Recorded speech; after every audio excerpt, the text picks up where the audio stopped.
सबैलाई येशू ख्रीष्टको पवित्र नाममा जयमसी। आजको यो भिडियोमा हामी प्रेरित 19 अध्यायबाट एउटा अत्यन्तै शक्तिशाली र जीवन परिवर्तन गर्ने कथा सुन्न जाँदैछौँ। यो कथा केवल इतिहास मात्र होइन, यो कथा हो अन्धकार र ज्योति बीचको युद्ध, मानव शक्ति र परमेश्वरको शक्ति बीचको फरक, र येशूको नाम कति महान छ भन्ने सन्देश। यदि तपाईको जीवनमा पनि डर, बन्धन वा भ्रम छ भने आजको यो कथा तपाईको निम्ति हो। आउनुहोस्, ध्यानपूर्वक सुन्नुहोस्। पावल जब एफिसस भन्ने ठूलो र व्यस्त शहरमा आइपुगे, त्यो शहर जादु, मूर्ति पूजा र अन्धविश्वासले भरिएको थियो। मानिसहरू परमेश्वरलाई होइन, मन्त्र, तन्त्रमन्त्र र देवी देवताहरूलाई भरोसा गर्थे। त्यहाँ पावलले केही चेलाहरू भेटे। उनीहरू विश्वास त गर्थे, तर पवित्र आत्माको बारेमा जान्दैनथे। पावलले उनीहरूलाई येशू ख्रीष्टको नाममा बप्तिस्मा दिएर हात राख्दा पवित्र आत्मा उनीहरूमाथि आउनुभयो। उनीहरू नयाँ जीवनले भरिए। पावल त्यसपछि सभाघरमा निडर भएर प्रचार गर्न थाले, तर केही मानिसहरूले सत्य स्वीकार गरेनन्। त्यसपछि पावलले टायरान्नसको विद्यालयमा हरेक दिन शिक्षा दिन थाले। परिणाम यस्तो भयो कि सम्पूर्ण एसियामा परमेश्वरको वचन फैलियो। परमेश्वरले पावल मार्फत असाधारण चमत्कारहरू गर्नुभयो। पावलले छोएका कपडाले समेत रोगीहरू निको हुन्थे र दुष्ट आत्माहरू भाग्थे।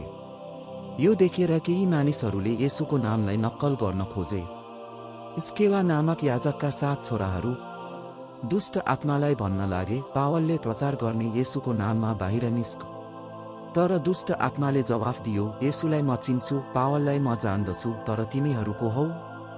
त्यसपछि त्यो दुष्ट आत्माले उनीहरूमाथि आक्रमण गर्यो। उनीहरू डराएर घाइते भएर भागे। यस घटनाले सम्पूर्ण एफिससमा ठूलो डर र सम्मान फैलियो। मानिसहरूले बुझ्न थाले, येशूको नाम खेलौना होइन। धेरै मानिसहरूले आफ्ना पाप स्वीकार गरे। जादुटुना गर्नेहरूले आफ्ना किताबहरू सबैको अगाडि जलाइदिए।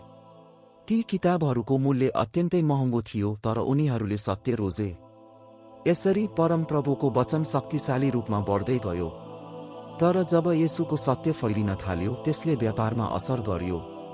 डेमेत्रियस नामक चाँदीको मूर्ति बनाउने मानिस क्रोधित भयो। उसले मानिसहरूलाई भड्कायो। पुरै शहर हलचलमा पर्यो।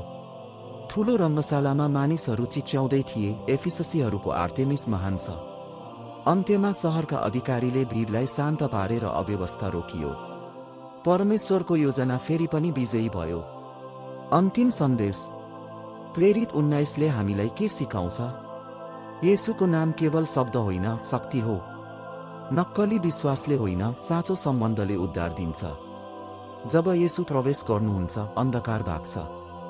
आज तपाईको जीवनमा कुन जादुका किताबहरू जलाउनु पर्छ? कुन बन्धन छोड्नु पर्छ? यदि तपाईँ येशूलाई साँचो हृदयले खोज्नुहुन्छ भने उहाँ आज पनि उही शक्तिसहित काम गर्नुहुन्छ।